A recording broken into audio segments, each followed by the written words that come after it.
Before we dive into this episode, today I am super excited to share that our annual sale is almost here. From November 28th through December 1st, you can get 50% off your annual subscription to Plan to Eat. Head to the show notes for a link with more information about the sale and email us at help@planteat.com if you have any specific questions. I'm Riley. And I'm Ronnie, And this is the Plan to Eat podcast. where we have conversations about meal planning, food, and wellness to help you answer the question, what's for dinner? Hello, welcome back to the Plan to Eat podcast. Today we are going to dive into more of your dinner dilemmas because we're trying to finish these up before the end of the year. I don't know if we're going to make it, but we're trying our hardest to get through the rest of them.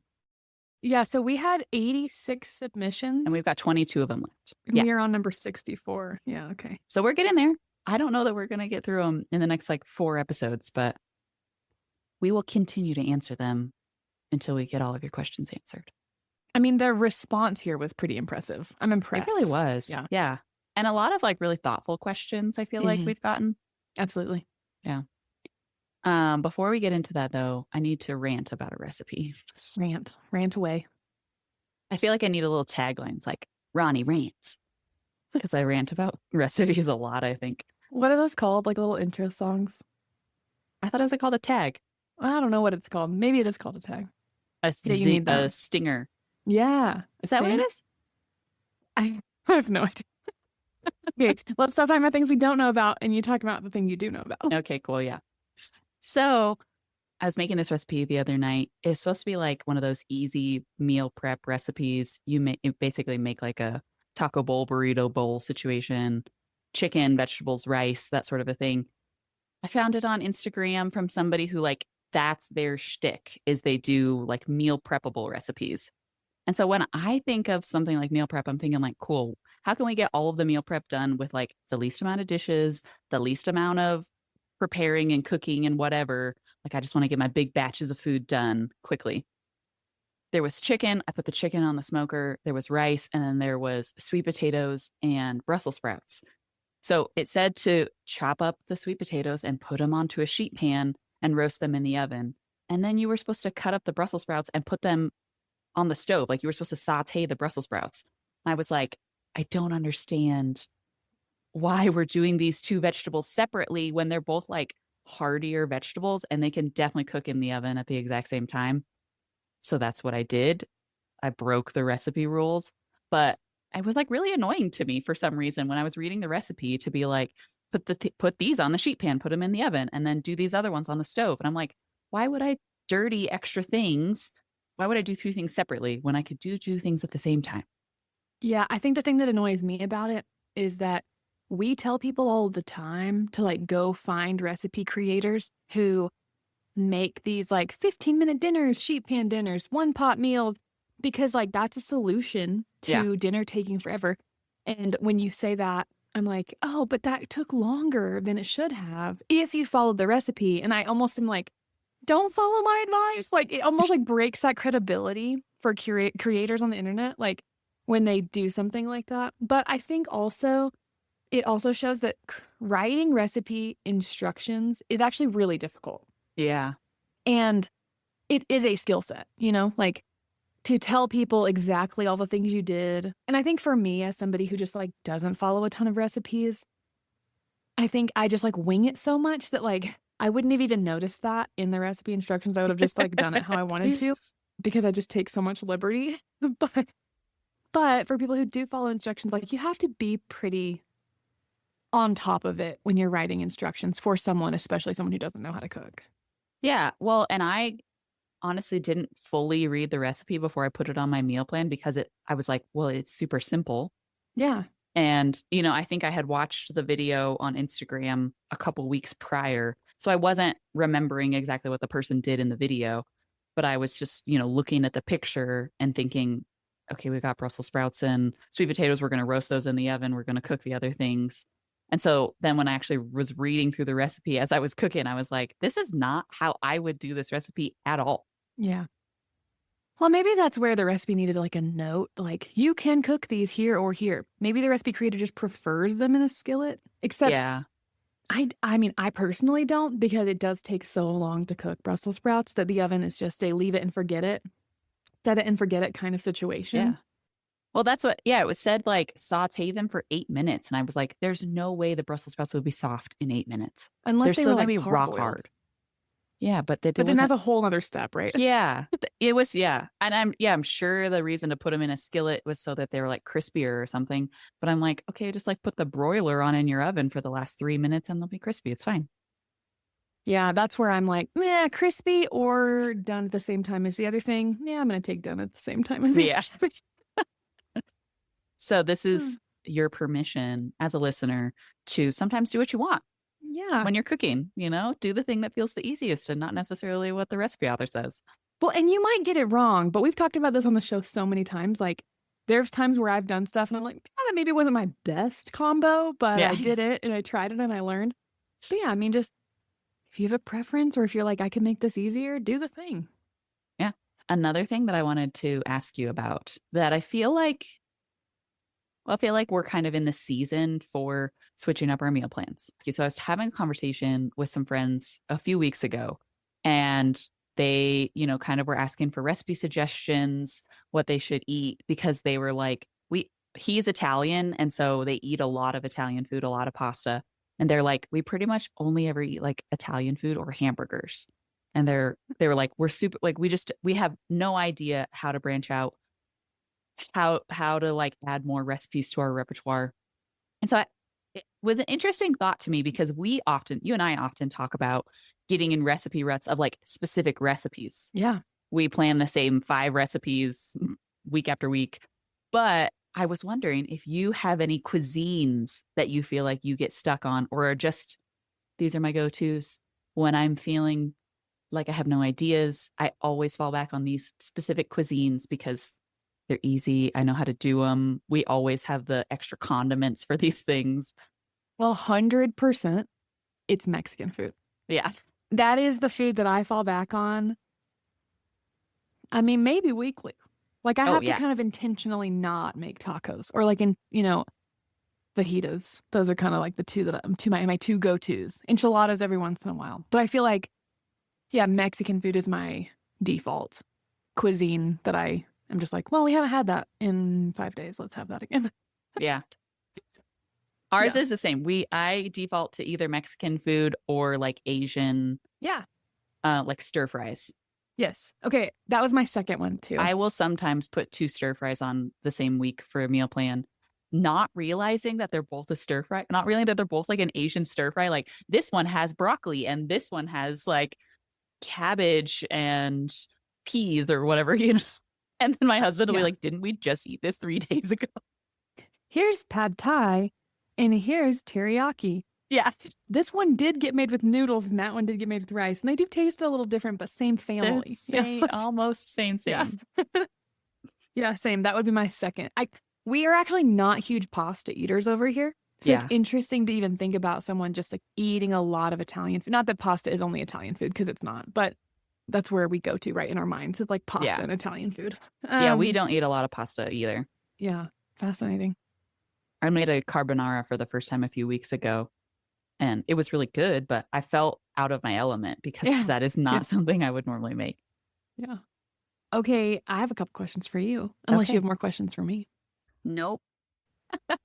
Okay, I'll start with something funny. What is the best thing that you've seen on the internet this week? Okay, there's this creator on Instagram, TikTok, all the things, and his handle is Marco's Funhouse. And I think he originally started his channel as he's like a thrifter, like a vintage thrifter. And so he would like go into vintage stores and like find these cool finds. And that was his thing. And then at one point he found this vintage recipe. It was like an old 1950s recipe I've seen this for guy. this like Yeah. disgusting jello pudding thing that had like tuna fish or something in it. It was like horrible. And so now he does this segment like every couple of weeks where he comes out and he like makes another vintage recipe. And he did one for Halloween and I was like rolling on the floor laughing. It was so funny. Yeah.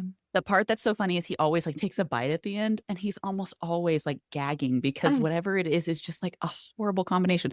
It almost always includes like jello and bologna and mayonnaise. Like whatever the people were doing in the 1950s, they were not good at making recipes. Well, I feel like we got to give them some. Let's make some excuses for them. Like Ugh. it's post World War II. People, like it's like people were like spending a lot of like new invention-y kind of things were like like Jell-O. I don't know what year that came out, but I feel like it came out around then. What else? What other kind of excuses can we make? Oh, it was like budget. It's like, well, what do you have? Well, we're gonna make this into dinner, and you're gonna like it. That's true. Yeah. I mean, that's how my grandparents like. That's how there was certainly that like influence in their feeding of their grandchildren. Yeah. Sometimes Yeah, true. you will eat this son or you won't. You Yeah. will be hungry. Anyways, everybody needs to go to Marco's Funhouse and watch his vintage recipes. So, so funny. So funny. What's the best thing you saw on the internet? Yeah. Okay. My favorite thing, I wish I had their handle because I asked you these questions, but I didn't like write down my own. This is the Yeah. one that came to mind. I saw these girls and it's like two friends and they go grocery shopping together. I think it was like twice a month maybe that they would do this. They would buy all the ingredients and then they would prep food all day. Like they would prep all sorts of recipes, breakfast burritos, breakfast sandwiches, breakfast casserole, lasagnas, enchiladas, like shepherd's pie, like whatever freezer meal kind of thing. And those were the ingredients, those were the recipes in the video. And then they both had dinner for like many nights and breakfast for many nights. So she was like, it's been so good for our budget and been so good for our friendship. And I'm like, that sounds so fun. That sounds awesome. But they didn't do it because like they had to. It wasn't like a season where like I need freezer meals. Like I can look at seasons of my life and be like, I needed freezer meals. It's just like Yeah. regular life, and I loved that. I So, love that too. That's fun. Maybe we need to do that. I mean, I think it sounds fun. I actually thought if anybody would do that with me, it would be you. So. Yeah, I definitely would. Okay, what is your favorite recipe that you cooked this last week? I'm gonna have to look at my meal plan. Hold, please. Well, earlier in the week it was kind of chilly, and so I made some zuppa toscana. And the recipe that I have in my Plan to Eat account is like an Olive Garden copycat recipe. It's so good. It's yeah. So I've and had it. You've made it for me. It's so good. yeah. And this is one of the soups that my husband can get on board with. He really likes this soup. So it's like it's good as like a first soup of the season to be like, look, we like soup, right? Yes, remember? We do. That's so funny. That's the problem though. Like what I would do is that then I would cook it all the time and then my husband would be like, I think we're done now. Yeah. Well, and so then a few days later I made like a tortellini skillet and he was like, "Oh, this is good tortellini soup." And I was like, "No, it's not soup. It's a tortellini skillet because I'm making tortellini soup tonight." That's awesome. I had to like get his mind right. Like, it's not soup. This one was just a skillet recipe, not soup. Nice. What about you? What's your fave that you made? So I made, it was going to be fajitas, but once it got around to it, by the time I got around to dinner, I was like, it doesn't really sound good. I don't need another tortilla. We'd had a couple of tortilla things in the last couple of days, like breakfast burritos. Like, okay, I'm done with tortillas. So I just turned it into like a rice bowl. And so I actually made the rice with bone broth, which I don't do all that often, but it was really good. And then pinto beans, steak. We had avocado. Oh, I remember why this was even on my meal plan. The reason why I even planned this whole meal is because I wanted to make queso. Because I bought some queso from the store and it was disgusting. Ew. It was disgusting. Like, I don't know if it was bad or if it was just really bad because we know what good queso tastes like. Yeah. So that went in the trash and I was like, I got to redeem the queso situation. And so I just made some. So I was like, well, I got to make something to go with this. Just not going to make queso for no reason. And so made the queso. It went on there. And then sour cream. I think we had cilantro, limes, chips if you wanted that. Oh, and my husband made this like chipotle sauce he makes, which is so good. I could put it on everything. And I think that was great. It was really yummy. Okay, so tell me about your queso. Do you use Velveeta or just like No. regular cheese? Sorry, that reaction was very strong. I know no one can see No. my face, but I was like, no. I know no one can see No. my face, but I was like, no. No. I used like milk and what is that? Oh, pepper jack cheese, Yeah. some seasonings, jalapeno, green chilies, that kind of thing. Okay, so you just thin it out with milk. Uh-huh. Okay. Yeah, cornstarch sometimes if you need it to like. I've used recipes before where it calls for cornstarch. I didn't use any last night. Oh, okay. You can use multiple cheeses. Sure. You don't Yeah, have to I use don't know like if I've one. ever made my or homemade queso. Yeah. You can do it with white American, which is not really that far off from Velveeta, Oh, okay. right? Sure. I mean, kind of Yeah. similar. Both not real cheese. It was really good. All right, last question for you. All right, what has been your biggest meal planning struggle in the last week? Oh. Yeah, well, I just created next week's meal plan. I did that yesterday, Nice. and I was actually feeling pretty uninspired by the things that I have been planning recently. So I think that was probably my biggest struggle is just like feeling uninspired and not wanting to eat the same things over again. Hmm. Because I kind of did like a meal plan reset a couple months ago, and I'm already kind of tired of the things that Yeah. I think they're all just like too similar flavors. So I normally meal plan from my phone, but I decided to meal plan from my computer so that I could like jump back in time Yeah. a lot easier. And so I went to like 2024 or 2023 and like looked at like what was I planning It's a great idea. during that like November, December, January time just to like get some better ideas because I went back last year and was like, oh, we were eating really similar things. No wonder I'm tired of these Yeah. recipes. Yeah. Hasn't been that long. Yeah. So yeah, that was really helpful. That's such a good hack for like getting some inspiration. I also feel like it's such a millennial urge to like look at something on the big screen. Yeah. You know, I also like to go to my computer to meal plan and just like see everything big.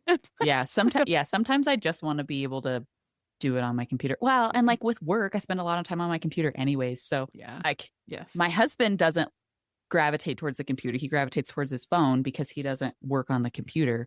But I'm like, well, I'm already at my computer at 4:30 when I'm done with work. I should just make my meal plan. I'm right here. Yeah. For working for a technology, like a company that's based in technology, I feel like I'm a slow adopter to Yeah. things. And that's a whole nother conversation for another time. It's good that I'm married to somebody who does like to adopt new technology because otherwise I'd be like in the Stone Age. Oh, what was your meal planning struggle? Not wanting to eat anything. Not like nothing sounds good. Yeah. And so that's really difficult when like dinner happens every night Yeah. and I'm cooking for other people who like rely on me to have thought about it. And so I guess my solution has been to, if someone makes a suggestion, I immediately write it down. Like my Yeah. daughter was like, we should have biscuits and gravy. And I'm like, well, we actually eat that for dinner. We don't eat that for breakfast. So Sure. it's like Yeah. breakfast for dinner. And we haven't had it in maybe 10 months. Like a Oh, long, wow. long Yeah. time. It's a very rare thing we eat anyway. It's kind of like a thing we eat for the holidays. I know it sounds weird, but like we'll have breakfast for dinner like Christmas Eve. And sometimes Yeah. that's what we have. It's biscuits and gravy. And so I was like, you know what? If you want it, let's make it. Cause I'm uninspired. So I'm trying to like take inspiration from when other people tell me.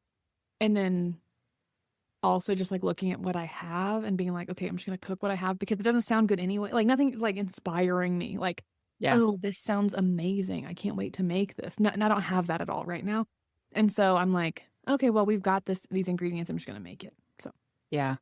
It's interesting that we were both kind of like struggling with the same thing. yeah, I wonder if that's that, like, I don't know, we are still in the changing of the seasons here in Colorado. yeah, And so I wonder if that's part of that or if it's this, like, we are on the precipice of the holidays. yeah. And so there's like this little bit of like, sometimes it's easier to just think about like, what am I going to plan for Thanksgiving and Mhm. not think about what I'm going to plan for this week?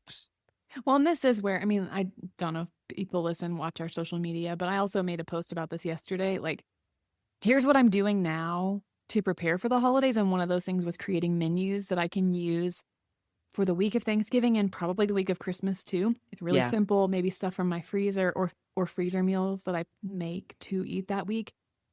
And I feel like they're really going to be really simple. They're not going to be a ton of prep work. that kind of thing. And like that, the menu that I'm making for that week of Thanksgiving, I should just like make for right now because Yeah. it's like, man, I just need it to be easy and like just needs to be food. People just need to be fed, you know? Right. Yeah. Yeah, Well, should we dive into some other dinner dilemmas? we should. Okay.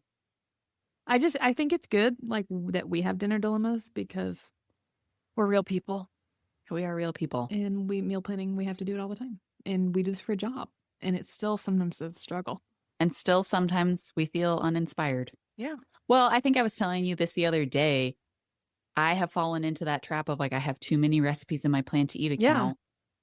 There's like it's like overwhelming to look at all of the recipes that I have and think like, well, there's obviously a lot of recipes in there that I've never made before.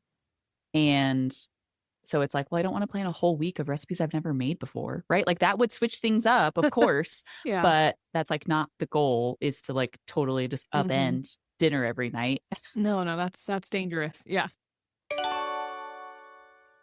All right, I'll jump in with our first one here from Okay. Diane. Picky eaters and food sensitivities. I can't find one meal that will make everyone happy. One child has allergies and food texture issues, and the other hates rice and most starches. So when I see a great meal, my first thought is, but only half will eat it, so then why bother? Current solution is things like cook pasta, make the fun sauce separate, put it together if people want, or have plain noodles. But now all casseroles are out. It's boring and makes meal planning more challenging. Mm. That's interesting. I don't gravitate towards casseroles. So, but I understand that a lot of people do gravitate towards casseroles because it is like an easy one pan solution. I mean, my thing that I was thinking about as you're reading this is kind of the idea that she's already doing is like do the make your own plate kind of a meal that we've talked about before, build a bowl Yeah. situation, Yeah. be able to like have everything separate so that people who can't have foods don't have to have them. People who don't want these foods have other options. I'm not sure. What do you got for this one? A couple of thoughts are rolling around in my head. One of them is I feel like when I've experienced this in my life, it's been when I had a kid who couldn't eat everything and like because they like what are we eating? We're having steak and they have two teeth, like that. And so you do kind of have to create a plate that works for everybody, but like doesn't what am I trying to say? Like obviously this working person can't even eat this. So it's not necessarily a preference issue, but more of like a can't. That's another place where I've done this is like I'm gluten-free, but no one else in my house is gluten-free. So while I do cook predominantly gluten-free food, sometimes I will make a side dish that I can't eat because I know everyone will like that. Mm-hmm. And it doesn't bother me to not eat it. It's just like, okay, like a loaf of bread's a simple example. Like I might make a loaf of bread that I can't eat, but I don't mind that everyone else is enjoying it. And so I think, like you said, like building bowls is a great idea. Going back to like some basics, in my opinion, like a protein with two sides. Yeah. Maybe one kid eats both sides, one kid eats one side, and one kid eats the other side, and a little bit more of a mix and match kind of plate. You're still just kind of like cooking one dinner. You're not like going to this effort of like making more than one dinner. And I know she didn't necessarily say that, but it does eliminate the why bother. I think it eliminates the why bother because you're still creating a healthy plate. Sometimes I'll add fruit to a dinner I wouldn't add fruit to because my kids really like it. And I'm like, Yeah. well, I know they'll really like this. And so, if we had chicken thighs and Brussels sprouts and squash, like, well, one of my kids just has a hard time eating Brussels sprouts because they're like a lot, Did you? Well, okay, well, I'll add some fruit to her plate. I think maybe taking a bit of a different approach altogether and just kind of like not making things that are all mixed together like casseroles or pasta dishes, but kind of going with like a protein and two sides. And the two sides solve the problems, and like Yeah. everyone eats the protein, something along those lines. I mean, it is hard. I mean, I hate that this is what she's having to navigate. And, I think a lot about Katie Kimball and just like continuing to put the things out there. Yeah. While that can be exhausting, it can help you and your children push through the picky just because they have more and more experience with it. And also, maybe instead of trying to keep doing the same thing that's not going well, like mixing everything together, separate everything. You can still do something like what you were just talking about earlier in this episode, a sheet pan thing. you grilled chicken and then on a sheet pan you had Brussels sprouts and sweet potatoes. And so it wasn't like, it was still kind of a one pan. I think you'd serve that with rice and something else. Mm-hmm. Like it's a parts that didn't take a ton of extra time to cook. You can eat them all together if you want, or you can have 3 separate piles. And so kind of taking a whole new approach to dinner might make you feel less frustrated. Yeah. I was going to say what you were saying is that like that exposure piece Yeah. can be really helpful. Multiple of the people that we've talked to on the podcast related to picky eating have talked about how exposure is really helpful because hopefully this is only a season of your life, Yeah. Yeah. Diane. Hopefully this is something that you're able to get out of. Maybe not the food allergies or sensitivities, but potentially my one kid hates the rice and starches. And also the other kid has food texture issues. Yeah. Like I think both of those things can potentially be worked through, maybe not super fast, but it could mean that this is only a season of your life. Yeah. Well, and it's interesting, the food texture issue is interesting too, because so many foods, and this is not a thing I've navigated. So Diane, please, not trying to precision myself as an expert on food texture, but I am thinking how a lot of foods can be given a different texture. Like, I mean, an example that comes to mind is okra. We just talked about this at work the other day. By itself is kind of gooey and not a pleasant texture, but fried, it's way different. Mm-hmm. But I'm also thinking like squash and zucchini can be very gooey when you saute them, unless you've cooked them really, like a little bit more of like like fried, not like fried, like deep fried. I mean, like fried in a skillet. And they can, unless you cook them till they're crispy, they can be kind of soft.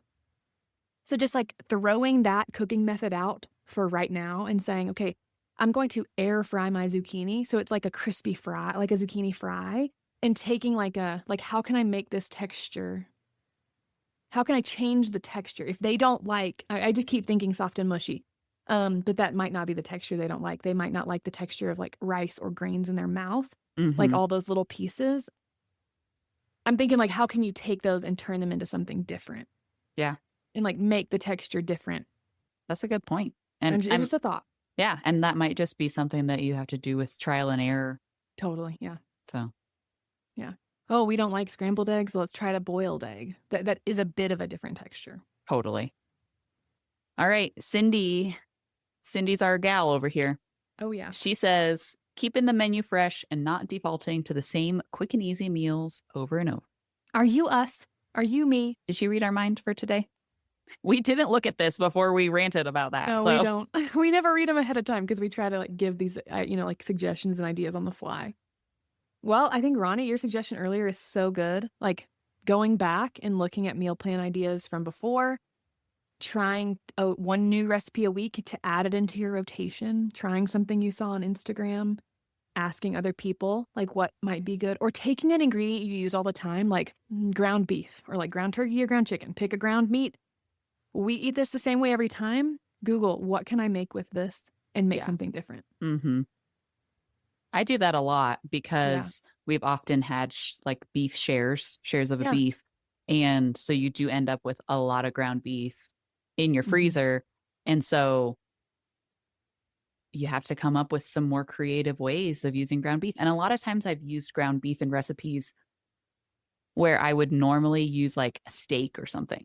So like when I make stir fry, I pretty much exclusively now make stir fry with ground beef. Whereas I think most people think of like a flank steak or something is what you would use for stir fry. But I found a recipe a long time ago for stir fry with ground beef. And like, that's how I make it now.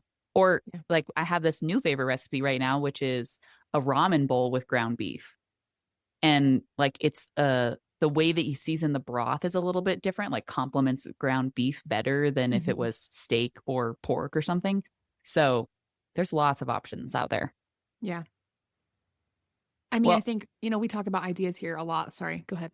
Oh, I was just going to jump in with Mary's, which is the next one, because it's like the exact same question. Oh, yeah. Let's read hers too. Just so we can hear hers too. Sure. So Mary says, I get bored with protein options. We cycle chicken, beef, and pork for the most part, which means we would eat each of those twice a week. We don't love turkey, and fish is fine, but feels more daunting to prepare. I understand that one. Overall, we're bored. We both work full time and need 30-minute meals. It also feels like we use familiar flavor profiles often: Latin, Mexicanish, Italian, or plain / grilled. So she is like talking the exact same thing that we talked about Okay, today. so these people were listening to us. I get it. I think that the best way to take this on is like I'm thinking if you normally eat Mexicanish and Italian or plain, like pick a different profile like Greek or like I'm thinking like a Euro, something like that could really change any one of those proteins. Yeah, And it's still a pretty simple thing to prepare. I'm thinking like even a rice bowl that is Greek flavored. Oh, so good. I love that. absolutely. Olives and tomatoes and cucumbers and avocado and like just all those fresh kind of flavors or wrapped up in naan, something like that. But I think that the thing with both of these is that you just have to be a pretty intentional. Otherwise, you will Yeah, stay in the rut. Like absolutely. being intentional to look back on a meal plan from several months ago or from a year ago, asking friends for ideas, just saying, okay, what can I make? What is a unique recipe that I can make with chicken that everyone likes? Like you can Yeah, ask Google that. Or what's a 30-minute meal with chicken or something like with ground pork, grilled pork, whatever your thing is. It's about making an intentional choice to just like stop the perpetual motion forward of doing it all the same way and say, okay, hold on, let's do something different. I mean, switching up and saying, like I just was saying, like breakfast for dinner. Like, okay, let's yeah, just take a minute. We're gonna have breakfast for dinner. We're gonna have a night with no protein at all. Like we're not like just without a meat product. Like let's just have a night that's a vegetarian night and just try to give yourself a break or make a really intentional shift. yeah. I mean, I've talked about it a few times already on the podcast, but one recipe that I think has been really fun to do different flavors with is the smash tacos, Yeah. because you can use any of these different kinds of Hmm. ground meats. And then, you can make a Mexican taco, you can make an Italian taco, you can make a Greek taco. Like one of my favorites right now is ground chicken and then just putting Caesar salad on the taco. It's Yeah. like so simple. It's less than a 30-minute meal. I think it's a Yeah. 15-minute meal. And so it's so good and super satisfying. So you could also go the route of, I mean, kind of like what you were saying with the bowl is like pick the preparation method and then pick the cuisine. Yeah. Like go backwards of maybe how you would normally pick a recipe. Yeah. I'm thinking also for both of these people, like adding in a crock pot thing, like we're bored. We work full time and need 30-minute meals. Okay, so put something in the crock pot before you go to work. Yep. And there is a million quadrillion options for what that is. Yeah. Um, Crock pot's not just pot roast. yeah, yeah, absolutely. And so just like it just you don't have to prepare it. It's done for you when I mean, obviously you put stuff in a crock pot, but it does get you ready when you're home. And then Yeah. sometimes just a little bit of a break or relief from the grind helps. Yeah. I think so too. All right. So the next one is from someone who has called themselves Oops, I Did It Again, which I feel like potentially we can all relate to it. We'll see what our question is.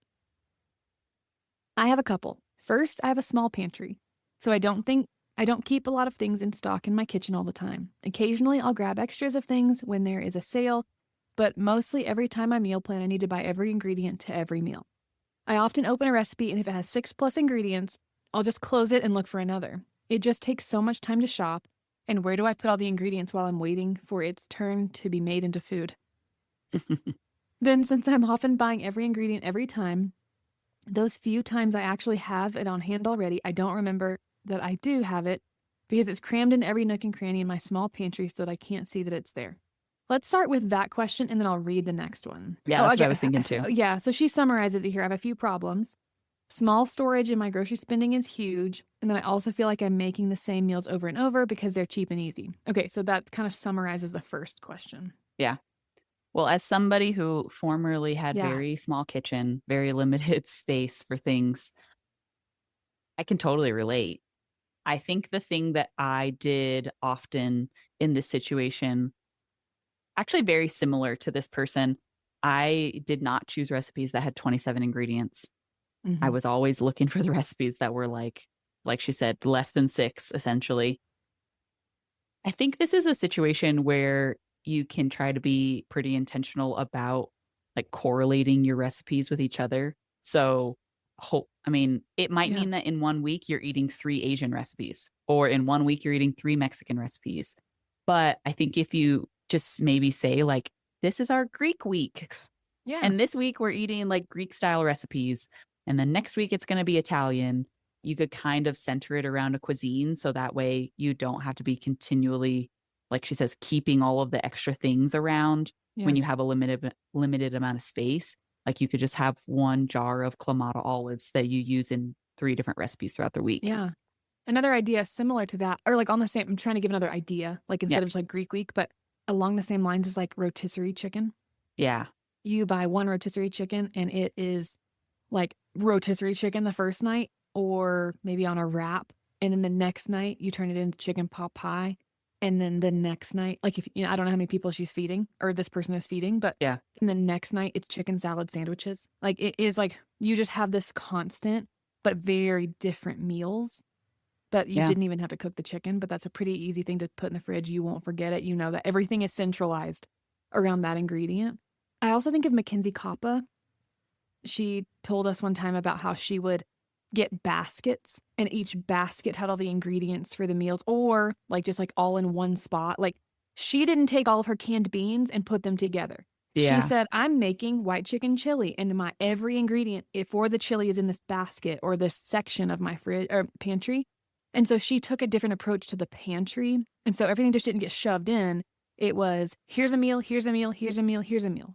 Yeah. And, obviously there's ingredients in the fridge or whatever, but that could really help here too because of the space and just saying, look, everything is in this little section is a meal instead of cramming it in, like she said, like cramming it all in and don't know that I even have it. The meal's in a basket. And Yeah. especially as somebody who is buying what she needs for the meals ahead of her, once it's used, it's gone. So that Right. space has been freed up. Yeah. That's a really good tip. I like that a lot. I I mean, that's also, Mackenzie. I can't take it. well, yeah, sure. But it was Yeah. good that you brought it up. Yeah. I was also thinking about those like the sauce packets Yeah. that you like, Yeah. the Kevin's Yeah. sauce packets. I think a packet of sauce is a lot easier to store than a jar of sauce or like a glass jar of sauce. Or 45 ingredients to make one sauce. Yeah, exactly. Yeah. So I feel like there's a lot of those options. I mean, you can also get like the powdered ones that you just Yeah. are supposed to add like milk or sour cream or whatever to. But I think that's a great way to make your food more interesting so that it doesn't feel like boring or you're eating the same thing over and over again. And those don't take up very much space at all. Yeah. She's talking a lot about her pantry storage, but I'm also thinking like, is your fridge full but your freezer's open? Or or switch that. Is your fridge open but your freezer's full? Like I don't know what her situation is with that. And we might get some more information on that in a minute, but I'm thinking like it is okay. I often for stir fries, unless I'm gonna do something where like we had Mexican food, so I've got bell peppers, I've got jalapenos, and I've got onion and mushrooms. We had that all with the fajitas. And then I'm gonna take that and I'm gonna make that into a stir fry. Like all those ingredients duplicate. Like literally, I didn't buy any extra. It just also becomes the stir fry. Yeah. That's a simple way to kind of like kind of you're talking about like planning around these ingredients go for these meals, and it's totally different. Yep. And you're not buying like 60 different ingredients for 5 meals. It's just like these ingredients go for all of these. I sometimes will just buy an Asian steam bag of veggies and keep it in my freezer. That's kind of a freezer. Like that's kind of for me. That's like oh, I have no idea what we're having for dinner, but I know I can make a stir fry kind of thing. Yeah. I've got rice. I've got these veggies. I can turn this into something. So utilizing, it's also a saver. It's a budget thing too, because it's pretty cheap. They're pretty inexpensive, and that will feed my whole family multiple meals, like one big bag. And so just like having that in your freezer, like that might utilize some different space. Yeah, I like that. Yeah. All right, I'll read the second half of this question. Next meal planning dilemma. I meal plan for fantasy me. She's Then funny. real me has to make all the food. Sometimes I get really excited and plan days worth of fancy things that look yummy. Then I forget that on Mondays we have karate, then dance class and homework. So most likely we will microwave corn dogs and I will not make that dinner that takes 45 minutes to cook. The other days I won't realize how much another dinner makes, so we'll have leftovers the next day. Meals will get pushed back in my meal plan, and by the time we got onto something on my list, the celery is limp and won't work, or the tomatoes are squishy. I planned so good, but it didn't go as planned. Oh man, so many people listening, and I can relate to this. Everybody's going ding, ding, ding. Yeah, I mean, it happens. Yeah, I think that the fantasy, I think this is where you and I have often told people, plan one meal that takes a lot of your time and everything else focus on things we like, simple ingredients, simple prep time. And I can't stress enough that you have to plan around your planner. Like, Yes. that is one of the things that I have to do. I have to look at my week ahead and see what I've got coming. We got piano lessons right before dinner. We've got, school until this time, like, and say, okay, I have to have a simple meal on Thursdays. I have to have a simple meal on Mondays, or that's our night we get pizza. Like, it's okay. It's a plan. And just say, okay, my planner looks like this. What does our dinner have to, like, what is dinner going to look like? Yeah. And so kind of planning from the to-do list, the schedule, and saying, okay, here's what we're going to eat. So we're kind of reversing, instead of being like, I have so many dreams of having, what's that, a beef Wellington, like, we're going to make this for dinner. Okay. Yeah, I'm literally never going to make that. Yeah, I agree. I'll literally never make it. I don't have time. That's way too much effort. I mean, not me right now. Fantasy Yeah. me will make that in 10 years. You obviously most likely use Plan to Eat because you contacted us with this dinner dilemma. So using the like servings sizes for Yep. things, like even just turning them on so that you can see how much, because you can turn them on in your planner and see how much something is making. I feel like something like soup may say it serves 6 and you have soup for 80. Oh, yeah. That's tricky, right? Yeah, I told you guys about the queso that I made. I think queso has similar ratios to soup. You think you're making queso for 4 and you make it for 40. So it's not a perfect thing, right? Because it doesn't know how much you and your family are going to consume, but at least can help. And if you don't want to eat it, can you freeze it? Like, looking at and saying like, oh, we have to have this for leftovers. Can I freeze this so we have it next week? When I've got karate and we don't want to have to cook, we don't have corn dogs, I've got food already in the freezer. Right.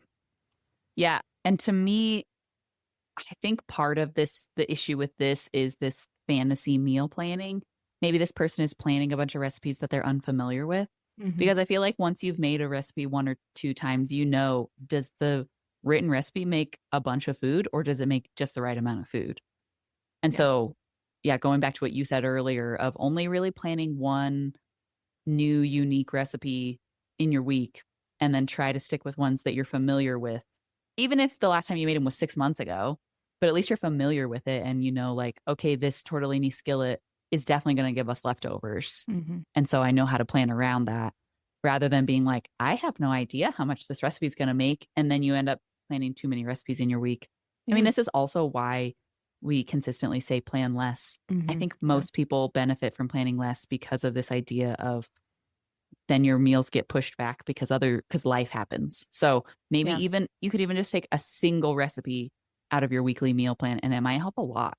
That goes back to the previous dilemma, which what in her previous paragraph. Yeah. This grocery spending is huge. Well, Yeah. let's remove a meal altogether and not look at it like, I mean, you and I've talked about like sometimes meal planning a night where it's leftover night, and Yeah. then anything that was leftovers gets eaten that night.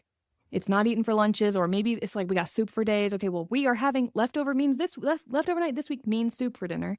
Yep. And it can help because obviously if your celery is limp and your tomatoes are squishy, you are throwing them away. You're not Right. eating them unless you are repurposing them in soup, ironically. But just like saying, okay, well, we threw that away. Our grocery spending is huge.